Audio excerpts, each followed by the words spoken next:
Immortal and Martial Dual Cultivation, episode 97. Untuk melihat video selengkapnya, sahabat bisa kunjungi playlist yang telah Sabta Novel sediakan.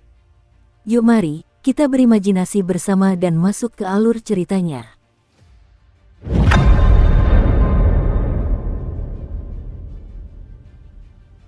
Meskipun hanya sebuah kata biasa, kata itu memiliki kekuatan tertentu. Kata itu bergema di telinga setiap orang, menyebabkan mereka tidak berani berniat untuk membangkang. Dia menyalurkan kekuatan mentalnya ke dalam kata-katanya, pikir Xiao Chen dalam hati. Dia mengamati Jiang Qi dengan indera spiritualnya dan dapat merasakannya dengan jelas. Jiang Qi telah menggabungkan kekuatan mentalnya yang kuat ke dalam kata-kata itu. Jika tidak, hasilnya tidak akan seperti itu. Ketika ada kesempatan, dia bisa mencobanya. Xiao Chen telah memahami sesuatu dari kata-kata itu. Jiang Qi merasa puas dengan reaksi kerumunan. Setelah bergumam sendiri sejenak, dia berkata, misi akan segera dimulai. Saya yakin sebagian besar dari kalian telah menebak pentingnya misi ini. Misi yang membuat Paviliun Pedang Surgawi mengeluarkan perintah pengumpulan Kaisar Pedang sangat sedikit. Misi ini menyangkut kelangsungan hidup Paviliun Pedang Surgawi. Saya harap kalian akan mengerahkan upaya terbaik kalian dalam hal ini. Setelah misi ini selesai, setiap orang akan menerima 100 batu roh tingkat menengah. Kalian juga dapat memilih satu teknik kultivasi tingkat bumi puncak, senjata roh, dan baju sirah pertempuran secara gratis. Setelah dia berbicara, semua orang tercengang. Mereka tidak menyangka hadiah dari Paviliun Pedang Surgawi akan begitu besar. 100 batu roh tingkat menengah ditukar dengan 10.000 batu roh tingkat rendah. Tentu saja, tidak ada yang cukup bodoh untuk menukar batu roh tingkat menengah dengan batu roh tingkat rendah. Ini hanyalah sebuah perbandingan. Bagi seorang kultivator yang telah mencapai tingkat Sein bela diri, batu roh tingkat rendah sudah tidak cukup untuk memuaskan mereka. Mereka bisa menghabiskan satu batu roh tingkat rendah dalam sehari. Terlebih lagi, efeknya tidak akan sebaik sebelumnya. Jika seseorang mencapai tingkat Sein bela diri menengah, efek batu roh tingkat rendah menjadi semakin lemah. Ketika seseorang mencapai tingkat Sein bela diri unggul, batu roh tingkat rendah hanya dapat digunakan untuk memulihkan energi spiritual. Batu-batu itu tidak lagi membantu dalam kultivasi. Hal ini disebabkan oleh kepadatan energi spiritual dalam batu spiritual tingkat rendah yang terlalu tipis. Pada titik itu, mereka hanya dapat membantu kultivasi dengan beralih ke batu spiritual tingkat menengah. Jika ke-100 orang itu berhasil keluar, Paviliun Pedang Surgawi harus mengeluarkan 10.000 batu roh tingkat menengah. Xiao Chen memperkirakan ini setidaknya 1/5 dari persediaan Paviliun Pedang Surgawi. Lagi pula, tambang roh di negara Qin Raya tidak memiliki peringkat yang tinggi. Akan sulit jika seseorang ingin mendapatkan batu roh tingkat menengah. Zhang Lai, yang berdiri di samping, menghela napas, jumlah yang sangat banyak. Klan Zhang kami telah menabung selama beberapa ratus tahun di kota Yunyang, dan kami hanya memiliki puluhan batu roh. Kami tidak sanggup menggunakannya. Xiao Chen mengerutkan keningnya, pikirannya melangkah lebih jauh. Imbalan sebuah misi biasanya berkorelasi dengan bahaya misi tersebut. Semakin tinggi imbalannya, semakin sulit misinya. Jiang Qi menunjuk ke Lu Chen dan Liu Ruyue yang berada di sampingnya. Kemudian dia melanjutkan, Lu Chen dan Liu Ruyue akan bertanggung jawab atas operasi ini. Nanti, kalian semua akan dibagi menjadi 10 tim kecil. Kapten tim akan menjadi 10 murid inti teratas dalam daftar angin awan. Jika ada pertanyaan, kalian dapat bertanya langsung kepada kapten tim. Kapten tim memiliki wewenang mutlak dalam misi ini. Kalian harus mematuhi perintah kapten tim. Kami akan membagi tim kalian sekarang dan berangkat dalam 10 menit. Setelah itu, mereka semua dibagi menjadi beberapa tim. Pembagian tersebut sepenuhnya berdasarkan kebetulan, tidak ada pola yang dapat diamati. Mu Heng, Zhang Lai, dan Xiao Chen secara kebetulan ditempatkan di tim yang sama. Ada 6 murid inti lainnya yang tidak mereka kenal. Kapten tim mereka adalah satu-satunya murid perempuan di antara 10 besar, Yun Kexin. Ia mengenakan pakaian putih, dan ekspresi wajahnya yang lembut tampak sangat tenang. Sebuah pedang ramping tergantung di pinggangnya saat ia berjalan santai ke arah mereka. Ketika Yun Kexin melihat mereka, dia mengamati wajah mereka satu persatu. Dia berkata, Sebutkan nama dan tingkat kultivasi kalian.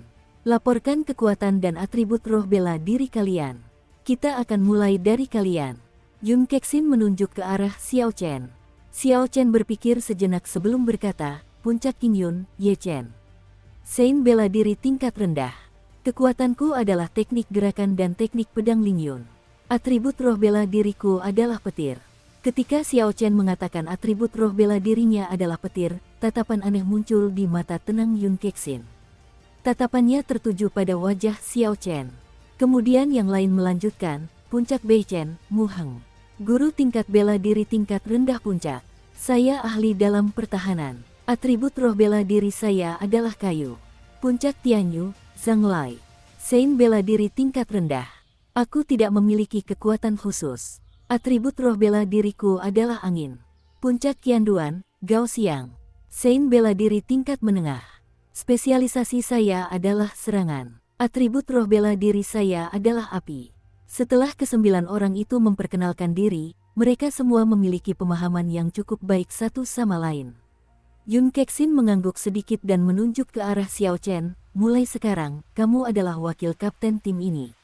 Selain aku, dialah yang memiliki wewenang paling besar. Tidak hanya Xiao Chen yang merasa terkejut, tetapi 8 orang lainnya juga merasa sangat tercengang. Terutama Gao Xiang dari puncak Qianduan. Kultivasinya adalah yang tertinggi di antara ke-10 orang tersebut, bahkan lebih tinggi dari Sein bela diri tingkat rendah Yun Kexin. Gao Xiang sudah merasa tidak senang karena Yun Kexin menjadi kapten tim. Namun, dia adalah salah satu dari 10 murid inti terbaik. Kekuatannya sudah terbukti dengan sendirinya, jadi dia tidak punya pilihan selain menerimanya. Namun, sekarang dia harus membiarkan seseorang yang masih berada di tingkatan Sein bela diri rendah menjadi wakil kapten. Gao Xiang tidak sanggup menanggungnya. Gao Xiang mendengus dingin dan berkata, dia seharusnya menjadi wakil kapten berdasarkan apa? Apa kau tidak mengerti bahwa, di alam para bijak bela diri, bahkan perbedaan satu tingkat saja sudah merupakan perbedaan kekuatan 100 kali lipat? Ekspresi Yun Kexin tetap tenang. Ia menjawab dengan tenang, alasannya adalah karena dia lebih kuat darimu. Selain itu, atribut petir akan memberikan keuntungan besar dalam misi ini. Gao Xiang tertawa mengejek, kau bercanda. Seseorang yang baru saja naik ke tingkat Sein bela diri rendah lebih kuat dariku, seorang Sein bela diri tingkat menengah. Tepat saat Gao Xiang berbicara, dia mendengar suara melengking di dekat telinganya, bergema berulang kali. Pikirannya kosong untuk sementara. Saat ia tersadar dan setengah menarik pedang besarnya dari punggungnya, ia tiba-tiba menyadari ada pedang selebar 2 jari dan sepanjang 6,66 meter di dadanya. Ia tidak tahu kapan pedang itu muncul. Mata pedang itu merobek pakaiannya dan meninggalkan luka kecil di dadanya. Dong, dong, jantung Gao Xiang berdetak sangat kencang, tak terkendali, keringat dingin mengalir di dahinya. Aura pembunuh yang mengerikan melayang di atas dadanya. Seolah-olah ujung pedang itu akan menembus kulitnya dalam sekejap dan menghancurkan jantungnya berkeping-keping. Namun, Yun Kexin tetap mempertahankan ekspresi yang sangat tenang. Seolah-olah dia melakukan sesuatu yang sepele. Dia berkata dengan suara lembut dan halus, tingkat kultivasi itu penting, tetapi terkadang, itu bukanlah hal yang mutlak. Biasanya saya memiliki penilaian yang sangat baik. Apakah Anda mempertanyakan penilaian saya? Bukan aku hanya ragu. Gao yang setengah mengangkat pedang besar di tangannya, suaranya bergetar. Puci, pedang di tangan Yun Kexin maju sedikit lebih jauh, menekan tulang rusuk melalui luka. Dia bertanya dengan acuh tak acuh, apakah kau masih ragu? Gao Xiang belum pernah merasa kematiannya begitu dekat. Ia berkata dengan panik, tidak ada yang tersisa. Tidak ada lagi. Huang Dang. Yun Kexin memasukkan kembali pedangnya ke dalam sarung. Ketegangan di wajah Gao Xiang langsung mereda. Ia tergeletak di tanah, terengah-engah. Xiao Chen, Mu Heng, dan Zhang Lai saling bertukar pandang. Maksud mereka jelas, wanita ini terlalu mengerikan. Pengalaman beberapa detik terakhir mungkin akan menjadi mimpi buruk Gao yang seumur hidup. Yun Kexin mengalihkan pandangannya ke Xiao Chen dan bertanya kepada Xiao Chen, apakah kamu ragu? Xiao Chen langsung menjawab, tidak ada. Cara Yun Kexin menangani hal ini sangat langsung dan tegas. Sejujurnya, ini sangat cocok untuk Xiao Chen, tidak ada peraturan atau batasan yang tidak perlu. Meskipun Xiao Chen tidak takut pada Yun Kexin, tidak perlu menimbulkan konflik mengenai hal ini. Tidak ada masalah jika dia menjadi wakil kapten selama itu tidak membahayakan keselamatannya. Tidak ada ekspresi emosi yang terlihat di wajah Yun Kexin. Dia mengangguk. Sekarang sesi tanya jawab.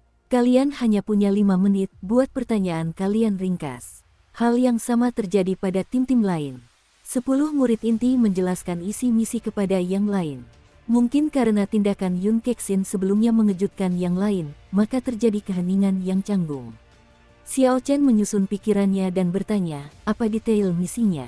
Di mana lokasinya dan apa yang harus kita lakukan? Yu Kexin tidak berpikir terlalu lama sebelum menjawab, detail misinya sederhana. Masuk ke ruang subdimensi antara jurang dunia iblis dan benua Tianwu dan bunuh semua iblis di sana. Lokasi misi berada di subruang itu. Subruang tersebut terletak di belakang pegunungan Lingyun, sekitar 500 meter ke selatan. Ada segel yang mencegah orang masuk. Untuk detail lainnya, saya tidak yakin. Kami hanya meminta Anda untuk melakukan yang terbaik untuk membunuh iblis-iblis di ruang subdimensi, mencegah kerusakan pada segel. Ini adalah jawaban yang sangat klise.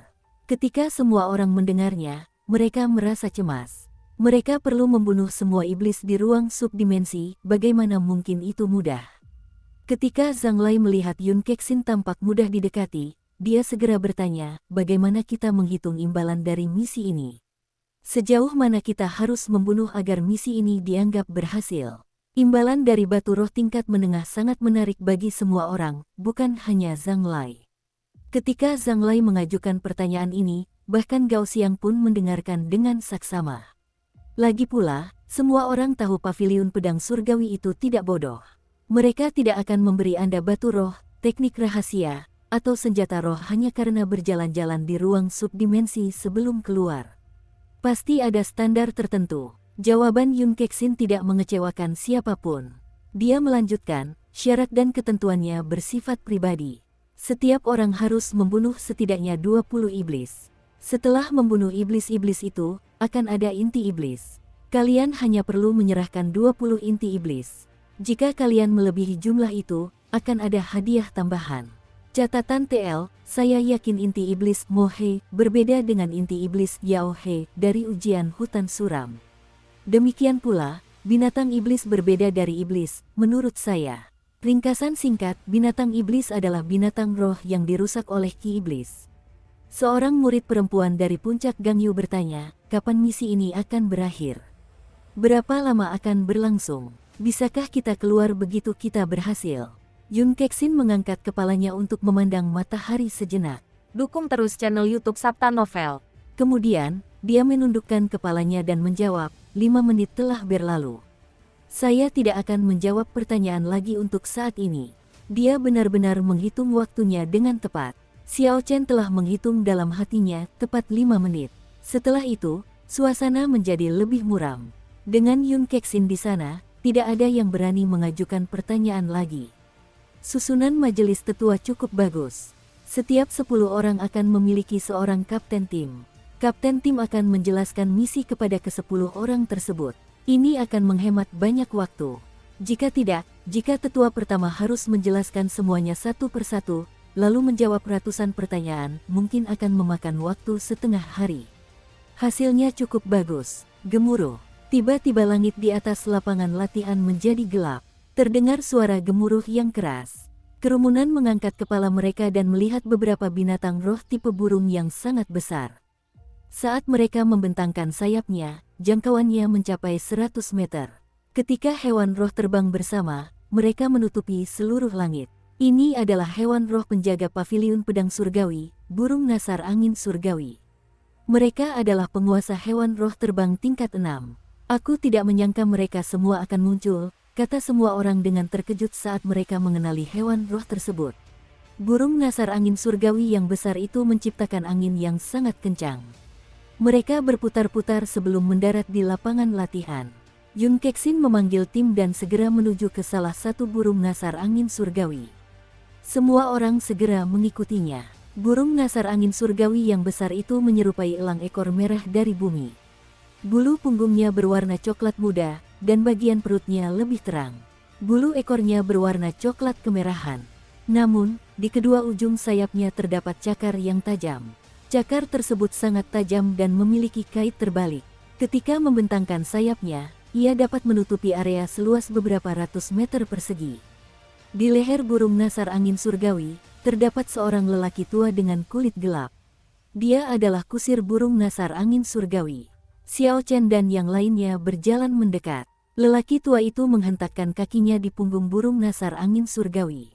Burung nasar angin surgawi itu segera berteriak, menciptakan angin kencang, dan melesat ke langit.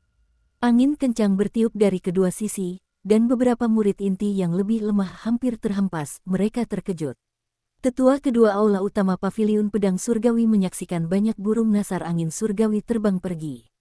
Dia menoleh ke Jiang Qi dan berkata, "Tetua pertama, apakah Anda merasa tenang membiarkan kelompok anak muda ini pergi?" Jiang Qi berkata dengan acuh tak acuh, "Apalagi yang kau inginkan dariku? Mengulangi kesalahan generasi sebelumnya." Meskipun telah menasihatinya begitu lama, dia tidak rela mengorbankan para pemuda ini. Dia lebih memilih mengorbankan dirinya sendiri. Lihat apa yang terjadi pada akhirnya. Sejak zaman kuno, hanya mereka yang hidup yang dapat dianggap jenius. Terlepas dari seberapa luar biasanya Anda, setelah Anda meninggal, Anda tidak akan lagi menjadi jenius. Tetua ketiga di samping mereka berkata, saat itu, Tianhe memang telah meremehkan kekuatan iblis-iblis itu. Dia terlalu percaya diri. Jika tidak, tidak akan ada tragedi seperti ini. Jiang Qi melanjutkan, memang benar. Selama kita menyingkirkan proyeksi-proyeksi ini, subruang yang terhubung ke benua Tianwu akan hancur dengan sendirinya. Bahkan jika tiga tanah suci tidak mengirim seseorang, kita dapat mengatasinya sendiri. Saya masih cukup yakin dengan kekuatan Lu Chen. Di atas awan, burung nasar angin surgawi terbang semakin cepat. Angin kencang membuat orang banyak mengerahkan seluruh tenaga mereka, tetapi meskipun begitu, mereka hampir tidak mampu bertahan. Tak lama kemudian, pegunungan Lingyun sudah jauh di belakang mereka. Xiao Chen mengamati sekelilingnya, ada 11 burung nasar angin surgawi. Di antara mereka, ada seorang murid inti yang memimpin. Lu Chen dan Liu Ruyue berada di atas burung nasar angin surgawi yang tersisa. Indra spiritualnya juga menghitung 10 orang lainnya. Xiao Chen berpikir dalam hati, sepertinya mereka memilih 100 murid inti serta 10 jenius tersembunyi seperti Lu Chen dan Liu Ruyue. Setelah melakukan perjalanan selama periode yang tidak diketahui melalui awan, burung nasar angin surgawi melambat. Tanah tandus terbentang di hadapan semua orang. Tanahnya luas dan datar dengan batas yang tak terbatas. Tidak ada rumput di tanah sejauh mata memandang, benar-benar gersang kecuali bebatuan berbagai ukuran. Tidak ada tanda-tanda kehidupan sama sekali, tampak benar-benar mati. Ke-11 burung nasar angin surgawi itu berteriak dan mendarat dengan cepat. Semuanya segera melompat turun dan melihat sekeliling. Mereka semua merasakan perasaan tidak nyaman di hati mereka. Lu Chen tersenyum lembut sambil mengumpulkan semua orang di sekitarnya. Dia berkata, tempat di depan adalah lokasi segel. Semuanya, pastikan kalian mengenakan tanda pengenal. Jika tidak, datanglah ke sini dan ambil tanda pengenal cadangan dari saya. Jika tidak, kalian akan terluka oleh batas-batas tersebut secara tidak sengaja. Semua orang biasanya membawa kartu identitas mereka. Mereka semua memeriksa diri, tidak ada yang lupa membawa kartu identitas mereka. Baik, bagus sekali. Kalau begitu, ikuti saya di bawah pimpinan kapten tim kalian. Jangan berlarian sendirian. Suasananya sangat aneh. Bahkan tanpa Lu Chen mengatakan apapun, mereka tidak akan berlarian sendiri. Semua orang mengikuti Lu Chen saat mereka berjalan perlahan ke depan. Tak lama kemudian, Lu Chen tiba-tiba menghilang di depan mata mereka, orang-orang yang mengikutinya juga menghilang. Yun Kexin menjelaskan, tidak perlu khawatir. Mereka sudah melewati batas. Mereka baik-baik saja. Setelah kapten tim menjelaskan, tidak ada yang panik. Kerumunan terus berjalan, dan tak lama kemudian, mereka merasa seperti telah melewati penghalang tak berbentuk. Kemudian, pemandangan di hadapan mereka tiba-tiba berubah. Sebuah sumur kuno muncul di hadapan mereka. Orang-orang yang menghilang sebelumnya semuanya ada di sana, semuanya berkumpul di samping sumur itu. Sumur kuno itu tingginya tidak lebih dari 1 meter, tetapi sangat lebar. Diameternya sekitar 3 meter. Air jernih di dalamnya seperti cermin yang halus, tidak ada riak di permukaannya. Bahkan saat angin bertiup, tidak ada riak di air. Itu tampak agak aneh. Seolah-olah sumur kuno itu menyembunyikan monster yang mengerikan. Di sekeliling sumur kuno itu terdapat 4 orang tua berpakaian hitam. Mereka berdiri di sudut-sudut seperti pilar kayu. Lebih jauh lagi, ada sekelompok pendekar pedang dari kamp pedang ilahi. Mereka semua berdiri di sana, tanpa ekspresi. Ketika Lu Chen melihat semua orang telah tiba, dia hanya mengangguk kepada salah satu lelaki tua berpakaian hitam. Lelaki tua yang seperti pilar kayu itu perlahan mengangkat kepalanya. Wajahnya layu seperti ranting pohon, terlihat sangat menakutkan. Ia berkata dengan suara serak, nama sumur ini adalah reinkarnasi.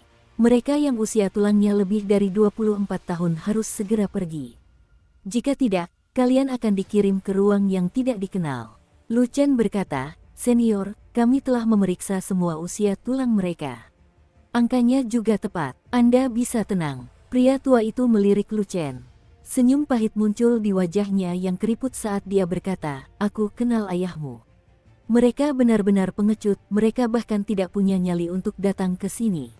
Semoga kalian semua beruntung. Saya akan membuka segelnya. Ingat, hanya 10 orang yang bisa masuk bersama-sama. Keempat lelaki tua itu berbalik dan menghadap sumur kuno tersebut. Mereka masing-masing mengeluarkan sepotong giok dan membuat berbagai macam segel tangan dengan cepat. Ini adalah formasi penyegelan dari zaman kuno, pikir Xiao Chen dalam hati. Sayangnya, selain 3 tanah suci, detail pasti dari formasi tersebut telah hilang di benua Tianwu. Zizi, tiba-tiba, cahaya muncul di permukaan air yang tenang, cahaya itu sangat menyilaukan.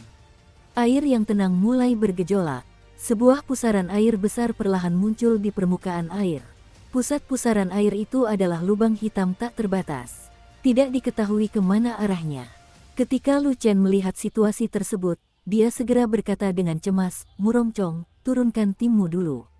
Kami akan mengikuti perintah daftar awan angin. Maju, satu persatu." Tidak ada keraguan di wajah Murongcong. Dia memimpin dan melompat ke pusaran air. Ke-10 anggota timnya melompat masuk, satu demi satu. Tidak ada tanda-tanda aktivitas, mereka langsung tersedot ke dalam lubang hitam. Mereka adalah para elit dari murid inti Paviliun Pedang Surgawi. Orang-orang ini memiliki kondisi mental yang lebih kuat dibandingkan kultivator lainnya. Saat menghadapi hal yang tidak diketahui, mereka tidak terlalu ragu-ragu. Tak lama kemudian, giliran Xiao Chen dan timnya tiba. Yun Kexin memimpin dan melompat masuk. Xiao Chen menatap lubang hitam berputar tanpa dasar itu, lalu mengikutinya. Saat ia tersedot ke dalam lubang hitam, tubuh Xiao Chen hancur berkeping-keping menjadi partikel yang tak terhitung jumlahnya. Namun, ia tidak merasakan apapun, kesadarannya kabur. Setelah waktu yang tidak diketahui, mungkin selamanya atau mungkin hanya sesaat, Xiao Chen merasakan tubuhnya kembali menyatu. Dia mendarat dengan mantap di tanah. Ini adalah tempat yang aneh, tanahnya terbuat dari lumpur hitam. Dia mengangkat kepalanya dan melihat bulan merah menggantung tinggi di udara. Warnanya benar-benar merah menyala, sangat aneh. Sesekali, terlihat burung-burung hitam aneh, seukuran gagak, berputar-putar di udara. Mereka berteriak berulang kali, membuat orang-orang merasa frustrasi. Setelah Xiao Chen mendarat, Mu Heng dan yang lainnya perlahan muncul. Ke-9 dari mereka berkumpul dan melihat sekeliling. Namun, mereka tidak menemukan Yun Kexin. Zhang Lai melihat sekeliling dan merasa ada yang aneh. Dia berkata, "Mengapa kita tidak melihat Yun Kexin? Di mana orang-orang lain dari tim lain? Berhentilah melihat, aku di sini." Tiba-tiba, Yun Kexin muncul di belakang mereka. "Aku hanya pergi untuk melihat-lihat sekeliling." Salah satu murid perempuan lainnya, Liu Jia, bertanya dengan agak khawatir, "Bagaimana dengan yang lain? Apakah kita terpisah dari mereka? Apa yang terjadi?" Yun Kexin mengangkat kepalanya untuk melihat ke langit. Ekspresi serius muncul di wajahnya yang tenang. Dia berkata, "Tunggu sebentar sebelum bertanya padaku. Bersiaplah untuk bertempur sekarang." Xiao Chen sudah meletakkan tangan kanannya di gagang pedang. Burung-burung aneh di langit memiliki aura jahat. Mereka terus berputar-putar di atas kepala mereka tanpa pergi. Yun Kexin berkata dengan cepat, "Ini adalah gagak darah. Mereka adalah binatang iblis tingkat 4. Mereka hidup dengan darah. Tingkat mereka seharusnya lebih tinggi di dunia iblis. Yang terpenting adalah mereka meledak saat mati. Ye Chen, aku serahkan Blood Cross ini padamu. Serangan dengan atribut petir dapat mencegah mereka meledak saat mati. Mu Heng, kau bertugas menjaga pertahanan. Jika Xiao Chen tidak mampu membunuh mereka semua, kau hanya perlu menghalangi mereka. Tidak perlu membunuh mereka. Adapun sisanya, diamlah untuk sementara. Puci. Tepat setelah Yun Kexin berbicara, 3 gagak darah di udara menukik ke bawah. Jika dilihat dari jauh, tampak seperti 3 anak panah merah yang jatuh dari langit. Kakak, Xiao Chen tidak menunggu gagak darah mencapai mereka. Dia segera mengeluarkan pedang bayangan bulan. Cahaya pedang seputih salju muncul di ruang gelap. Xiao Chen menebas 3 kali dan 3 energi pedang murni berelemen petir melesat keluar dalam sekejap. Darah merah menyala memenuhi udara. Ketiga gagak darah itu terbelah menjadi 2 bagian dan jatuh dari langit. Aura hitam terus-menerus keluar dari luka mereka. Cahaya listrik yang ditinggalkan Xiao Chen menempel pada luka, mengeluarkan suara zizi. Sebelum ia sempat menarik napas, langit menjadi gelap, dan beberapa ratus gagak darah terbang di atasnya. Suara kepakan sayap mereka sangat keras. Xiao Chen memasang ekspresi tenang di wajahnya. Begitu gagak darah mendekat, dia berteriak, terbang di atas sayap, tarian kacau 1000 tahun. Puci, puci, sosok Xiao Chen melesat di udara, cahaya pedang berhamburan kemana-mana. Sejumlah besar ki pedang diluncurkan ke arah kerumunan gagak darah. Setiap kali Xiao Chen mengubah posisi, dia mengirimkan 20 aliran ki pedang. Xiao Chen mengubah posisinya sebanyak 81 kali dan mengeluarkan 1620 aliran ki pedang. Setiap aliran ki pedang mengeluarkan sekelompok besar gagak darah. Saat Xiao Chen mendarat, tanah dipenuhi mayat gagak darah yang termutilasi. Dengan kekuatan petir yang dahsyat, cahaya listrik menempel pada luka tanpa menyebar.